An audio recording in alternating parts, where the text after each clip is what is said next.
এই মুহাম্মদ শব্দ তো আমি জান্নাতের গেটের সামনে লেখা দেখছি। হযরত জিবরাইল বলল, আর কোথায় দেখছেন? আদম নবী বলল, জিবরাইল, জান্নাতে যতদিন ছিলাম জান্নাতের গাছের যেই পাতাটায় হাতটা লাগাই সেই পাতার ভিতরে লেখা দেখি মুহাম্মদ লেখা। জান্নাতের ভিতরে এমন একটা গেট নাই যেই গেটের ভিতরে মুহাম্মদ শব্দ লেখা নাই। শুধু তাই না, ও জিবরাইল, আমি তো আরশের পায়ায় লেখা দেখছি, লা ইলাহা ইল্লাল্লাহ মুহাম্মাদুর রাসূলুল্লাহ। এই মুহাম্মদ শব্দটা আল্লাহর নামের পাশে লেখা দেখলাম। এই মুহাম্মদকে প্রশ্ন করতেছে, এই মুহাম্মদকে জিবরাইল, হযরত জিবরাইল বলতে আছে, এই মুহাম্মদ আপনার বংশের ভিতরে, আপনার সন্তানদের ভিতরে সর্বশেষ নবী মুহাম্মদ। তার বাবার নাম আব্দুল্লাহ, মায়ের নাম আমেনা।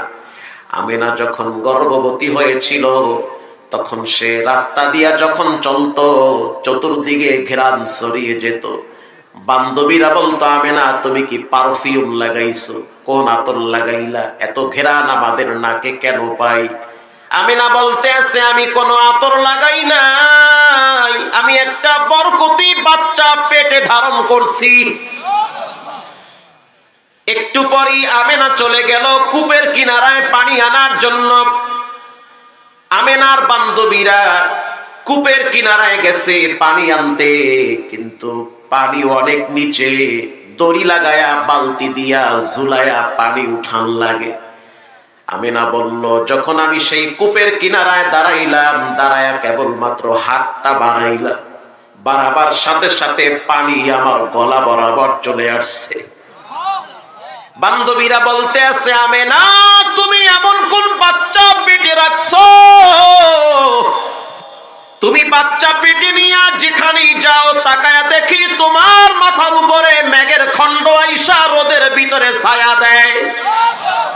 এটা কেমন বাচ্চা? এটা কোন বরকতি বাচ্চা? কপাল তো খুলে গিয়েছে আমেনা। মা আমেনা বলে, যেদিন শিশু মুহাম্মদ দুনিয়াতে আসছে ওদিন আমার ঘরে কোনো বাতি ছিল না, কারণ মুহাম্মদের তো বাবা ছিল না। এমন একটা বাচ্চা আমি জন্ম দিয়েছি জীর্ণ কুটিরের ভিতরে। বাহিরে আমার শ্বশুর আব্দুল মুত্তালিব দাঁড়িয়ে ছিল আর অপেক্ষা করতেছিল কখন আমেনার পেট থেকে বাচ্চা আসবে। আমেনা বলে, দুনিয়ার মানুষ, দুনিয়ার মহিলারা যখন পেটে বাচ্চা নেয় তাদের পেট বড় হয়। আমি আমেনার পেট বড় হয় না, বরং স্বাভাবিক হয়েছে। শুধু তাই না, দুনিয়ার মহিলারা যখন বাচ্চা জন্ম দেয় তখন শরীর থেকে গন্ধ বের হয়, রক্ত বের হয়, পানি বের হয়। আমেনা বলে, এমন একটা বাচ্চা আমি জন্ম দিয়েছি, রক্ত তো দূরের কথা, পানি তো দূরের কথা, আমার ঘরে কোনো বাতি ছিল না। বাচ্চাটা সেজদা অবস্থায় দুনিয়াতে আগমন করেছে। বাচ্চার চেহারার বাতিতে মনে হইতেছে পুরা ঘরটা পূর্ণিমার চাঁদ উঠেছে। ইন দি মিন টাইমে ভিতরে আব্দুল মুত্তালিব প্রবেশ করলো। প্রবেশ করার পরে আমেনা বলতে আছে, যখন আমার শ্বশুরের হাতে মুহাম্মদকে দিছি, দেওয়ার আগে আমি মুহাম্মদের মুখের কাছে কান লাগায়া শুনতেছি মুহাম্মদ বলতেছে, রব্বি হাবলি উম্মতি। তখনও সে উম্মত ভুলে না। আর উম্মত গো অবস্থা কি? উম্মত নবী চিনে না, সেজদা অবস্থায় দুনিয়াতে আসছে। ইন দি মিন টাইমে মক্কার চতুর্দিকে ছড়িয়ে পড়লো বাচ্চা আসছে। প্রিয় ভাইয়েরা আমার, এদিক দিয়া তায়েফ থেকে কিছু মহিলারা আসছে বাচ্চা নেওয়ার জন্য। কারণ মক্কার জমিন গরম জমিন, ঘাস পাতা তরুলতা মক্কায় হয় না, তায়েফে হয়। এজন্য মক্কার ধনী ফ্যামিলিদের বাচ্চাদেরকে তায়েফে পাঠায় দেওয়া হয়। তায়েফের আবহাওয়াটা বাচ্চাদের জন্য স্বাস্থ্যকর আবহাওয়া। হালিমাতুস সাদিয়া বলেন, আমি আমার স্বামীকে নিয়ে যখন রওনা হয়ে মক্কায় গেলাম, এর মাঝখানে অনেক ঘটনা ঘটে গেল। আমি গিয়া দেখলাম ধনী ফ্যামিলিদের বাচ্চাদেরকে নিয়ে আমার সফর সঙ্গী, আমার বন্ধু বান্ধব যারা ছিল সবাই নিয়ে আসছে, কিন্তু একটা বাচ্চা তার কাছে কেউ যায় না, কারণ তার বাবা নাই। বাপ যদি না থাকে তাহলে হাদিয়া দিবে কে? ভালো উপটোকন পাবে না। হালিমাতুস সাদিয়া বলেন, আমি আমার স্বামীকে বললাম কোন বাচ্চাই তো নাই, একটা বাচ্চা আছে যার বাপ নাই। হালিমাতুস সাদিয়ার স্বামী বলতে আছে, বাপ যেহেতু নাই তারপরও তুমি আমি দুইজনে বাচ্চাটার চেহারাটা একটু দেখা যায়। আল্লাহর রাসূল বলেন, হালিমার কলিজার ভিতরে আল্লাহ আমার ভালোবাসা ঢুকায়া দিয়েছে। নেওয়ার জন্য আসা নাই, বরং চেহারা দেখার জন্য গেছে। হালিমাতুস সাদিয়া যখন ভিতরে প্রবেশ করল, ভিতরে প্রবেশ করার পর ইন দি মিন টাইমে আব্দুল মুত্তালিব বলতে আছে, হালিমা বাচ্চাটা দেখবা, ঠিক আছে, তাহলে আমি কাপড়টা আগে সরাই। আল্লাহর নবীর চেহারার উপরে চাদর দিয়া চেহারা ঢাকা ছিল, ছোট বাচ্চা। আব্দুল মুত্তালিব কেবলমাত্র চাদরটা সরাইছে। হালিমাতুস সাদিয়া বলেন, মুহাম্মদ আমার চোখের দিকে যখন তাকাইছে তখন আমার কলিজাটা ছিঁড়ে মুহাম্মদকে নেওয়ার জন্য আমি ব্যস্ত হয়ে গেছি। এরকম বাচ্চা আমার জীবনে আমি দেখি নাই। আমি যখন চিৎকার মেরে বললাম, আব্দুল মুত্তালিব আপনার পুত্রবধূ আমেনা এমন একটা বাচ্চা জন্ম দিয়েছে যেটা আমার জীবনে প্রথম দেখলাম, এত সুন্দর বাচ্চা আমার লাইফে কোনোদিন চোখ দেখে নাই। আব্দুল মুত্তালিব বলে, আমি তো শামে গিয়েছিলাম, ইয়ামেনে গেছি, দামেস্কে গেছি, সিরিয়ায় গেছি, বাগদাদে গেছি, পৃথিবীর কত রাষ্ট্র ঘুরছি, কত বাচ্চা দেখছি, কত যুবক দেখছি, কত নারী দেখছি, কিন্তু আল্লাহর জাত ও সিফতের শপথ আমার জীবনে আমি এত সুন্দর বাচ্চা চোখ কোনোদিন দেখে নাই। ইন দি মিন টাইমে হযরত আজরাইল জিবরাইল এসে বলতেছে, আরে আব্দুল মুত্তালিব তোমার চোখ কোনোদিন দেখে নাই, আর আমেনাও দেখে নাই, কেউ এরকম বাচ্চা দেখে নাই। শুনে নাও, আমি জিবরাইল নিজের হাতে কত বাচ্চারে উঠাইছি নামাইছি, আমি জিবরাইল কোনোদিন এমন বাচ্চা চোখ দিয়া দেখি নাই। আল্লাহ বলে, জিবরাইল তুমি জানায় দাও, আমি রব এরকম সুন্দর দ্বিতীয় কোনো বাচ্চা সৃষ্টি করি না। এজন্য মা আয়েশা বলেন, আয়েশা রাদিয়াল্লাহু তাআলা আনহা বলেন, লানা শামসুন ওয়ালিল আফাকি শামসুন ওয়া শামসি খায়রুম মিন শামসিস সামা ফা ইন্নাশ শামসা তাতলুউ বা'দা ফাজরিন ওয়া শামসি তাতলুউ বা'দাল ইশা। এরে পৃথিবীর মানুষ, দুনিয়ার ভিতরে প্রতিদিন সকালবেলা একটা সূর্য উঠে, আমি আয়েশার ঘরে প্রতিদিন সন্ধ্যার টাইমে একটা সূর্য উঠে। আল্লাহু আকবার। দুনিয়ার সূর্য দুনিয়াতে আলো দেয়, আর আমি আয়েশার সূর্য কবরেও আলো দিবে, জান্নাতেও আলো দিবে। দুনিয়ার সূর্য দুনিয়ায় আলো দেয়, আর আমার ঘরে যে সূর্য উদিত হয় ওটা হলো মুহাম্মাদুর রাসূলুল্লাহ সাল্লাল্লাহু আলাইহি ওয়াসাল্লাম। প্রিয় ভাইয়েরা আমার, সেই নবীর প্রতি সাহাবীদের কি পরিমাণ ভালোবাসা শুনে নেন। কষ্ট হয় আপনাদের? সেই নবীর প্রতি সাহাবীদের কি পরিমাণ ভালোবাসা। উহুদের ময়দানে আল্লাহর নবীর ব্যাপারে যখন শয়তান স্পষ্ট ভাবে মানুষের কানে আওয়াজ দিল, কদ কুতিলা মুহাম্মদ, মুহাম্মদ মারা গেছে, অথচ আল্লাহর নবী ইন্তেকাল করে নাই। মুসলমানদের ঈমানি চেতনা দুর্বল করার জন্য চতুর্দিকে হিউম্যান ছড়িয়ে দিয়েছে, মুসলমানের শ্রেষ্ঠ নবী মুহাম্মদ ইন্তেকাল করেছে। এই আওয়াজ যখন মদিনায় ছড়িয়ে পড়ল, তদানীন্তন সময় একজন মহিলা চাদর গায়ে ঢাইকা চলে গেল তিনি উহুদের প্রান্তে। যাওয়ার সময় মাঝখানে হঠাৎ একজন ব্যক্তি পড়েছে। ওই ব্যক্তিকে প্রশ্ন করল, মা বালু মুহাম্মদ সাল্লাল্লাহু আলাইহি ওয়াসাল্লাম, এরে মদিনার বাসিন্দারা বলো নবী কেমন আছে? ওই ব্যক্তি বলল, নবী কেমন আছে জানি না, তবে তোমার বাপ মারা গেছে এটা আমি দেখছি। মহিলা বলতে আছে বাপ মারা গেছে আফসোস নাই, জানতে চাই নবী কেমন আছে, এটা জানতে হবে আগে। আল্লাহু আকবার। কিছু দূর যাওয়ার পরে এক যুবকের সাথে সাক্ষাৎ। প্রশ্ন করলো মা বালু মুহাম্মদ, বলো মুহাম্মদ কেমন আছে? ওই যুবক বলল মুহাম্মদ কেমন আছে তা তো জানি না, তবে তোমার বড় ছেলেটা যুদ্ধের ময়দানে শহীদ হয়েছে। মহিলা বলতে আছে সন্তান শহীদ হয়েছে আফসোস নাই, জানতে চাই আমার নবী কেমন আছে। একটু পরে আরো একজন লোকের সাথে সাক্ষাৎ। তাকে প্রশ্ন করলো বলো নবী কেমন আছে?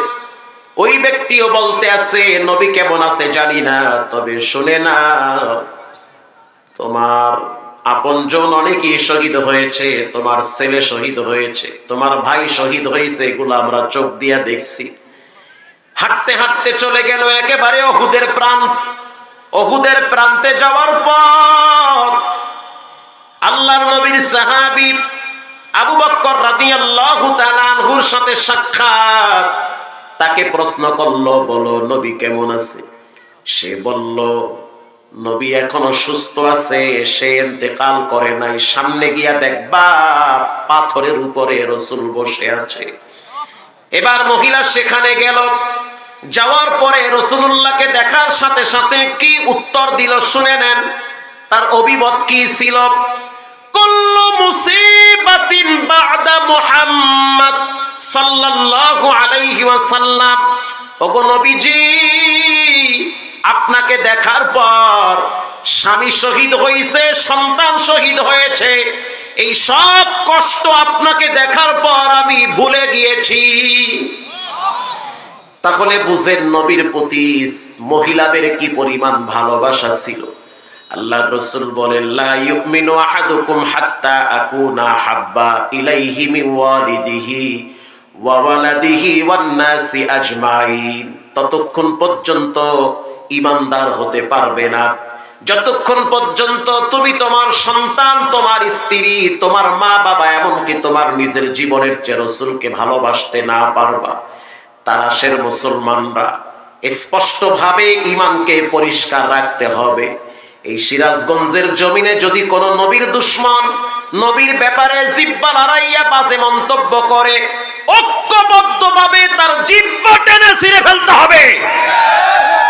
এটা আমাদের ঈমান। আইনামা সুকিফু উখিযু ওয়া কুতিলু তাকতিলা। কেউ যদি রাসূলকে গালি দেয় তার শাস্তি হবে মৃত্যুদণ্ড, এর বাইরে কোনো শাস্তি নাই। এটা আমার কথা না, কোরআনের কথা।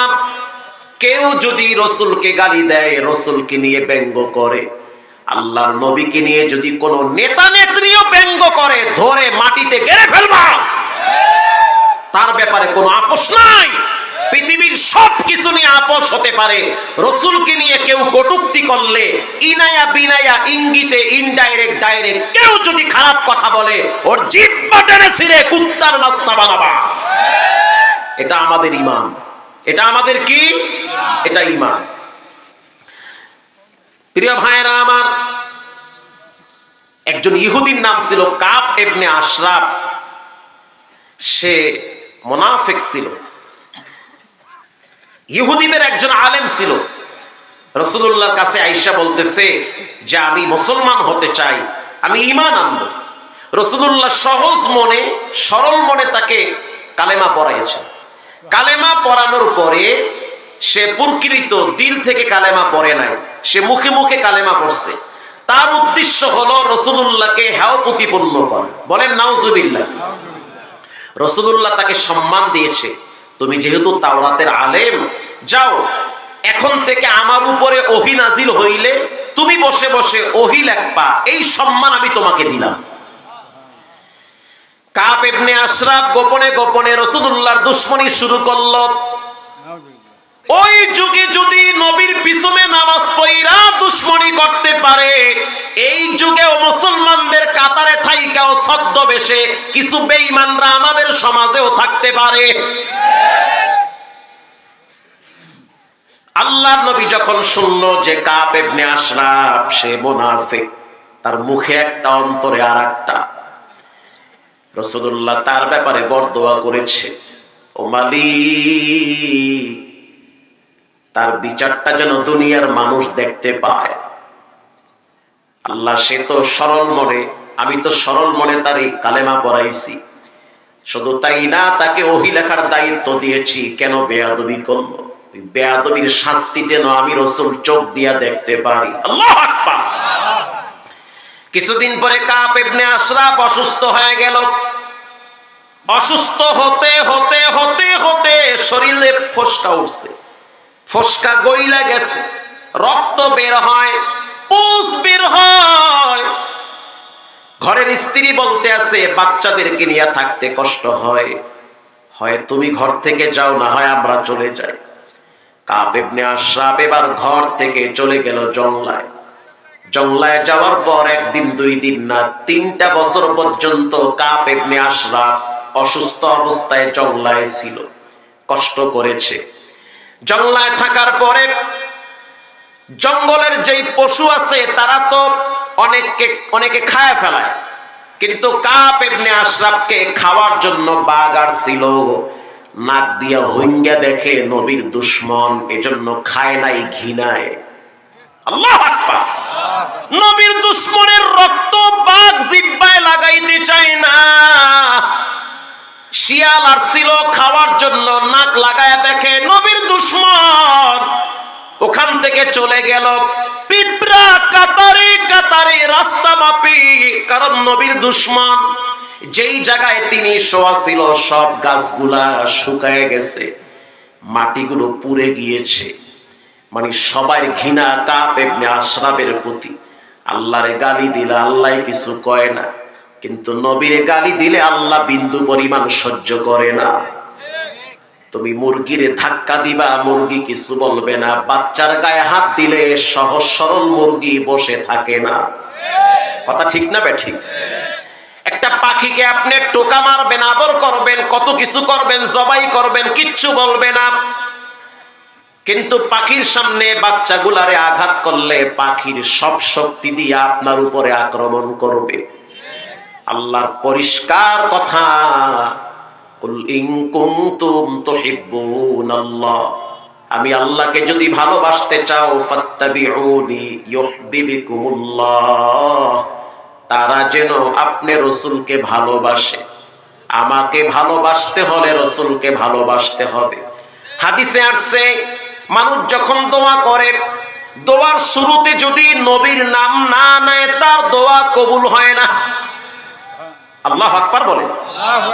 কেউ যদি দোয়ার শুরুতে দুরূদ শরীফ না পড়ে তার দোয়া কবুল হয় না। তাহলে বুঝেন নবীর কত দাম, নবীর কত মূল্য, কত মর্যাদা। অনেক যুবকরা আছে নবেল নাটকের বই পড়ে, 10টা নায়কের নাম জানে, 5টা নায়িকার নাম জানে, অথচ নবীর আদর্শ সম্পর্কে 2 লাইন বলতে পারবে না। যুবকদেরকে বলবো, সিরাত ইবনে হিসাব পড়েন আর রাহিকুল মাখতুম পড়বেন। আল্লাহর নবীর জীবন আদর্শ স্টাডি করবেন। যত পড়বেন তত নবীর প্রতি ভালোবাসা বাড়বে, ঈমান মজবুত হবে। বিশ্বাস করেন, কাব ইবনে আশরাফ যেদিন মারা গেল, মারা যাওয়ার পর তার পুরা দেহটা কালো হয়ে গেছে, গোস্ত এখান থেকে ঝুলে ঝুলে পড়ত। শুধু তাই না, তার ইন্তেকালের পর তার লাশ নিয়ে তার বন্ধু বান্ধব যখন কবরে নামাইছে, রাত্রিবেলা দাফন করছে, সকালবেলা গিয়া দেখে কাব ইবনে আশরাফের লাশ মাটির উপরে পড়ে আছে। মাটি হজম করে নাই, কারণ নবীর দুশমনরেও মাটিও চিনে। পরের দিন বন্ধু বান্ধব আবার তার লাশটারে মাটিতে ঢুকাইছে। সন্ধ্যার টাইমে গিয়া দেখলো তার লাশ মাটির উপরে পড়ে আছে। তার মানে মাটির জবান আল্লাহ খুলে দিয়েছে। মাটি বুঝাইতে চায়, আল্লাহর নবীর কোন দুশমনকে আমি মাটি ভিতরে রাখতে চাই না। এবার বন্ধু বান্ধব তার লাশটারে ফানায় দিয়ে আসছে। ইতিহাস তারপরে কি হয়েছে আল্লাহই ভালো জানে। এজন্য যুবক ভাইয়েরা, নবীর ব্যাপারে কথা বলতে সাবধান। নবীকে যত ভালোবাসবা তুমি তত দামি হবা। নবীর প্রতি সম্মান শ্রদ্ধা যত রাখবা, আল্লাহর কসম তোমার মর্যাদা আরো আল্লাহ দিন দিন বাড়ায়া দিবে। আল্লাহ রাব্বুল আলামিন এই কোরআনের ভিতরে বলেন, কষ্ট হয়? একটা সূরার নাম হলো সূরা কাউসার, আর একটা সূরার নাম সূরা ইখলাস। কেউ যদি প্রতিদিন ৮০ বার সূরা কাউসার তেলাওয়াত করে, আল্লামা জালালউদ্দিন সুয়ুতি বলেন জীবনে একবার মৃত্যুর আগে স্বপ্নে নবীর সাথে সাক্ষাৎ হবে। এই সূরাটাকে বলা হয় শানে রাসূল, আর সূরা ইখলাসকে বলা হয় শানে ইলাহি। সূরা ইখলাস এটা আল্লাহ তার নিজের জন্য নাজিল করছে। কুল হুয়াল্লাহু আহাদ, নবী আপনি জানায় দেন আল্লাহ এক, অদ্বিতীয়, একাচ্ছত্ব ক্ষমতার মালিক একজন, তিনি হলেন কে? আল্লাহুস সামাদ, আল্লাহ বেনিয়াস বেমুখাফিকি, যখন যেটা মনে চায় তখন সেটাই করতে পারে একজন, তিনি হলেন কে? হসপিটালে কেউ হাসে কেউ কাঁদে, আপনি কেন হাসেন? তা হুজুর আগে মিষ্টি খাইয়াল, অকয় কি? পরে শুনলাম 13 বছর পরে তার বউয়ের একটা ফোলা হইছে, সে খুশি না বেজার? আবার ওই পাশে গিয়া দেখি একজনে কপালটা ওয়ালের সাথে লাগায় কাঁদে। কেন কাঁদেন? সে বলে হুজুর আমার আব্বার কিডনি 2টা ড্যামেজ হয়ে গেছে, ডাক্তারে বলছে নাকি 71 লক্ষ টাকা লাগবে, তার রাতের ঘুম হারাম হয়ে গেছে। তখন আমি চিন্তায় পড়ে গেলাম, আর এই সূরা ইখলাসের এই আয়াত মনে পড়ে গেল, আল্লাহুস সামাদ।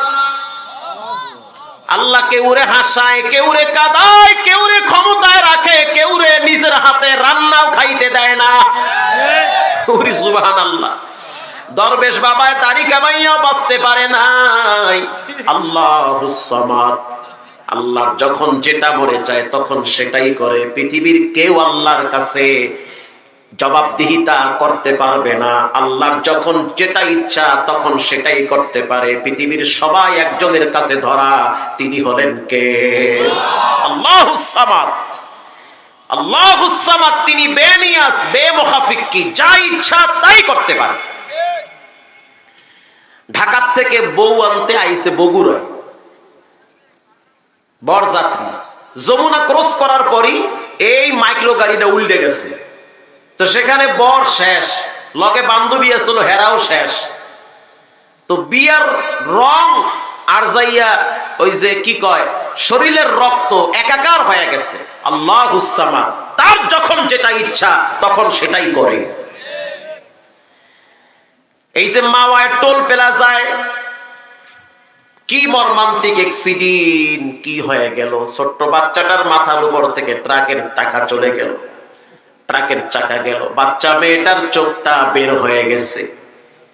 গত কয়েকদিন আগে বরিশালে বয়ানে গেলাম, মুলাদির রোডে, বিশ্বাস করেন বাম পাশে ট্রাক চলতেছে, ডানে মোটরসাইকেল, মোটরসাইকেলের পিছনে যুবতী মহিলা বসা।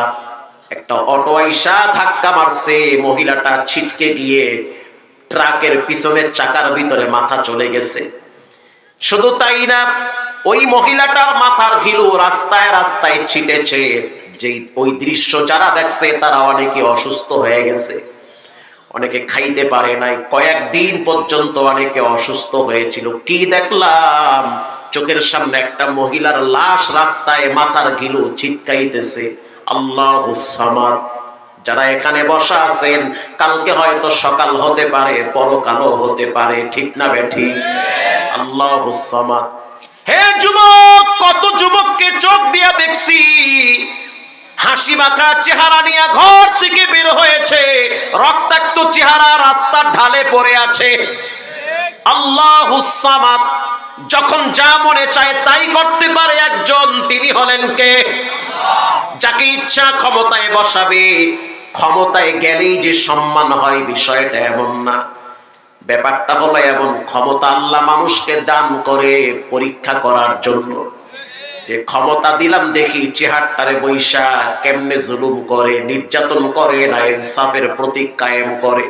অতএব সবাইকে শিক্ষা নিতে হবে, রবের যখন যেটা ইচ্ছা সেটাই করতে পারবে। আল্লাহু আকবার। অতীতে এত বড় বড় শক্তিধর কেউ কিছুই করতে পারে নাই। আল্লাহর সিদ্ধান্ত, আল্লাহুস সামাদ। ক্লাস 6-7 এর ছাত্র দিয়া গণভবন বঙ্গভবন সাফা করেছে।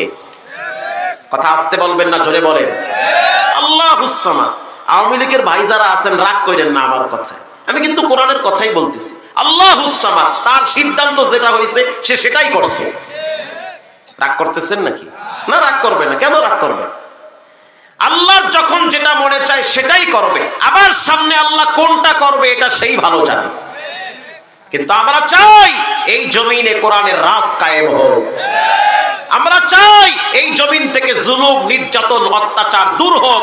ধনী মানুষ ঘরের দরজা খুলে ঘুমাবে, কারো শক্তি নাই হাত দেওয়া। কোরআনের বিধান হাত দিলে হাত কেটে দাও, এমন একটা আইন সংসদে পাস হোক। চাই কি চাই না? তাহলে কোরআনের শাসন ব্যবস্থা এই জমিনে প্রতিষ্ঠিত করার চেষ্টা করা লাগবে ইনশাআল্লাহ। রাগ করছেন?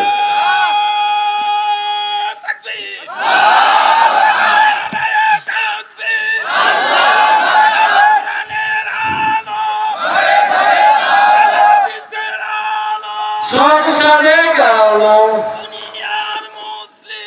এক হও এক হও, এক হও এক হও,